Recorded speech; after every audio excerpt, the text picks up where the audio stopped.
Antena 1 Notícias. Bom dia! Uma equipe de pesquisadores, liderada pelo físico Thomas Campbell, ex-cientista da NASA, está investigando uma teoria radical que pode mudar completamente a compreensão do universo. A nova hipótese da simulação propõe que a realidade pode ser uma simulação complexa. Eles defendem que o universo poderia funcionar como um videogame, gerando o que chamam de uma realidade sob demanda para observadores conscientes. Segundo a revista Planeta, tal hipótese, que há muito tempo é defendida por alguns filósofos e se tornou popular no filme Matrix, de 1999, é baseada numa interpretação não convencional da mecânica quântica no famoso experimento da dupla fenda, que sugere que a própria observação de uma luz disparada através de duas fendas afeta o comportamento das partículas. Em outras palavras, de acordo com os físicos, as partículas subatômicas parecem se comportar de forma diferente quando observadas, algo que intriga a comunidade científica. Campbell sugere que esse fenômeno pode ser um sinal de que a realidade só é renderizada no momento da observação, da mesma forma como um jogo de computador só gera as partes do mundo virtual que o jogador está vendo na medida em que ele joga. Os detalhes da série de novos experimentos desenvolvidos para testar a hipótese da simulação pela equipe estão descritos no artigo On Testing the Simulation Theory, publicado em 2017 no The International Journal of Quantum Foundations. De acordo com um comunicado recente, a teoria da simulação de Campbell difere do conceito proposto pelo filósofo Nick Bostrom, da Universidade de Oxford, no Reino Unido, por considerar a consciência como um elemento essencial da realidade e não como resultado da simulação. Mais destaques das agências de notícias. A Agência Meteorológica do Japão emitiu um alerta sobre o risco de um mega terremoto e de tsunamis na costa do Oceano Pacífico do país. De acordo com a Reuters, o aviso, no entanto, não indicou quando o terremoto poderá acontecer, mas incentivou os moradores a estarem preparados para evacuar prédios e casas se necessário.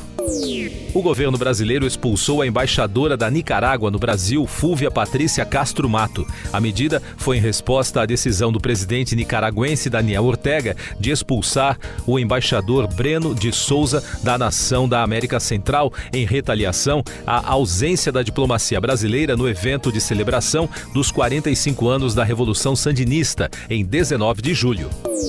O Sindicato dos Trabalhadores da Imprensa da Venezuela informou que 4 jornalistas detidos durante os protestos após a eleição presidencial de 28 de julho foram acusados de crimes de terrorismo e estão completamente isolados. O embaixador americano na OEA, a Organização dos Estados Americanos, Francisco Mora, alertou o presidente venezuelano Nicolás Maduro que ele sofrerá uma pressão internacional que não poderia imaginar se as autoridades prenderem os líderes opositores.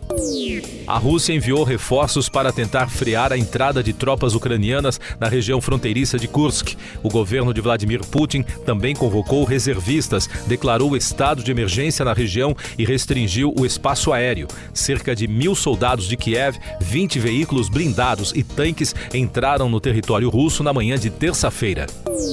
Destaques de economia e negócios.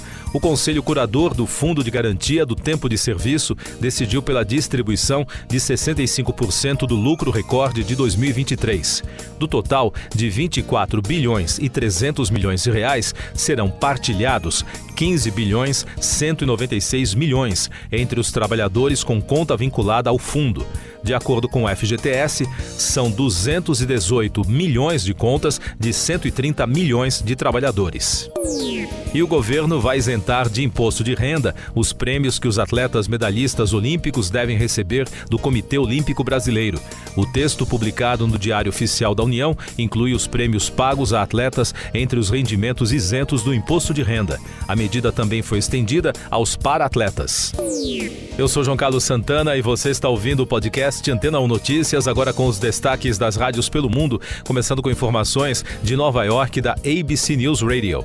O ex-presidente Donald Trump aceitou uma oferta da emissora para debater com a vice-presidente Kamala Harris em 10 de setembro. O republicano informou aos apoiadores da decisão durante uma entrevista coletiva na quinta-feira. Trump disse anteriormente que estava disposto a enfrentar o presidente Joe Biden e concordou com o primeiro convite da emissora em maio. E os destaques de Londres da rede BBC.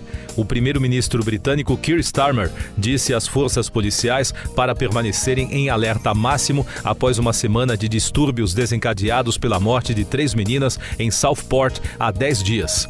Ele presidiu uma reunião de crise com chefes de polícia, ministros e autoridades na noite de quinta-feira. Starmer afirmou que a presença da polícia nos lugares certos agiu como um impedimento para evitar novos distúrbios que eram esperados na noite de quarta. Milhares de ativistas antirracismo também saíram às ruas enquanto os extremistas não apareceram.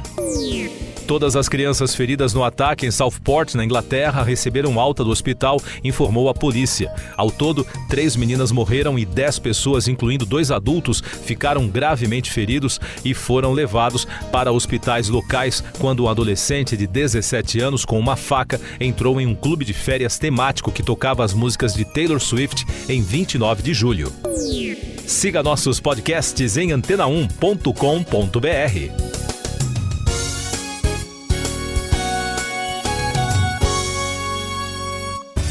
Depois de tanto conteúdo legal, que tal se hidratar com água Rocha Branca?